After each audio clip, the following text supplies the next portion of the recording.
What and how you eat can be spiritual. Stay tuned, let's talk about it.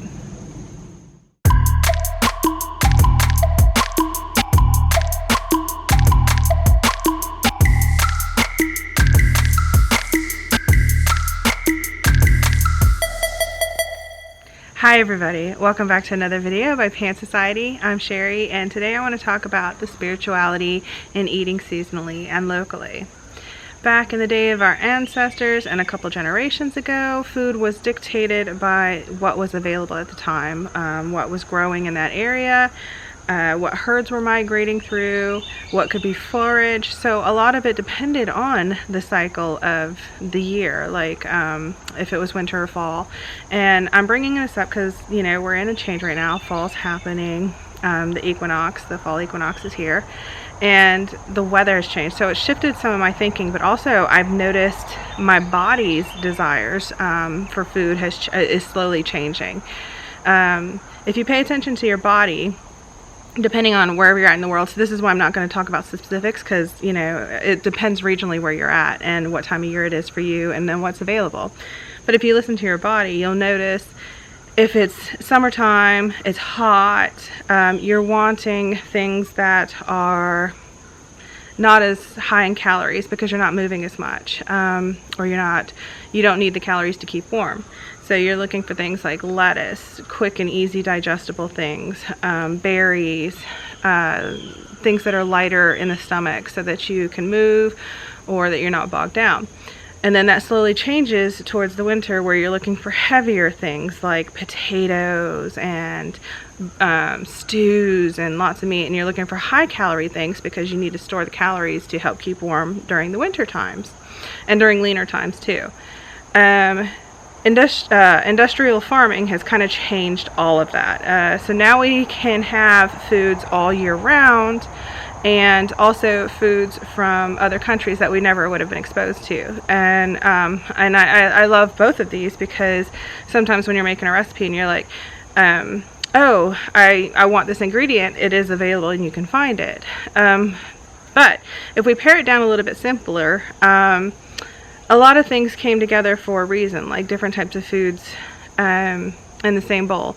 And that's because plants have energetics, whether it's a cold, wet, hot, dry, all of that, and then how it nourishes us. When we stuck to smaller communities, smaller farming, there was more nutrition in the earth, so that went up into the plants. Now that's kind of been depleted and we're not really eating nutritionally, so it's making us sick. And then with industrial farming and agriculture, we're losing connection with the earth. And I was thinking about that today as we were sitting down to breakfast, and everybody's just like wolfing through breakfast, and I was getting a little upset because I was like, hey, slow down. Like, somebody grew that wheat, somebody milled it, you know, it's made it into flour, and then I worked on making it into waffles, and that's, you know, there's like no appreciation for the chain of where our food comes from, and then that source and that energy, and then all the people that were involved in making it and getting it in front of you so you can consume it.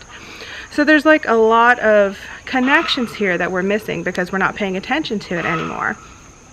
I'm very much guilty of getting foods out of season. I'm very much guilty of getting foods that are just not available locally. Like, bananas don't grow here in Alabama. Pineapples, as far as I know, don't grow here in Alabama. But I love them and I will buy them because I enjoy them. But then I also try to be mindful about the seasons that I'm eating them in. So when you're thinking about eating spiritual, or not eating to be spiritual, but that connection that you're getting when you're consuming the plants, and then that earth, think about the plants when they're at their ripest. That's that energy you're taking in too. As the earth is slowly letting itself be available and letting what specific plants and berries and mushrooms be available at certain times of year, because that's what it knows you need. And so it's taking that time and being more mindful of that as we're choosing what foods we're eating. And then as we're eating those foods, taking that time and appreciating that chain of energy that it took to get it there in front of you, so that we're all connected. It's nourishing us, not just our bodies, but our spirits and our souls as well. So I hope that you could take a moment and appreciate that chain that comes up. If there's anything that I missed or any ways that you appreciate eating seasonally, comment down below, let me know. Thank you so much for sharing your time with me today. Don't forget to comment, share, like, and subscribe, and I'll see you next time in another pan video.